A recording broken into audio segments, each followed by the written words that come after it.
దేవుని దూత యొక్క అద్భుతమైన వెలుగుతో అంధకారమైన గుహ అంతా వెలుగుతో నింపబడింది. దేవదూత ఖడ్గమును దూయక మునిపే సింహములు చచ్చిన వాటి వలె పడి ఉన్నవి. ఈ విషయమునకే దానియేలు ఎంత మాత్రమూ ఆశ్చర్యపడలేదు. ఏలయనగా దానియేలునకు తెలుసు, ఆకాశమును భూమిని పాలించు ఆ రాజాదిరాజు అతని విశ్వాసమునకు సహాయము చేయునని. ఆ సింహముల నోళ్లు మూయబడతాయి అని. సింహముల నోళ్లు మూయబడి అవి దానియేలునకు చుట్టూ అతని పాదాల వద్ద నిలిచిన్నవి. తెల్లవారింది. దానియేలును కాపాడలేకపోయానన్న స్థితిలో దర్యావేషునకు రాత్రి అంత నిద్ర పట్టకపోయాను. తెల్లవారుజామున రాజు వేగిరమే లేచి సింహముల గుహ దగ్గరకు త్వరపడిపోయాను.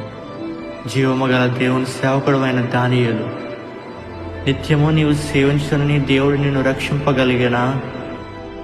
నేను నమ్మిన నా దేవుడు తన దూత నంపించి ఈ సింహముల నోళ్లు మోయించెను.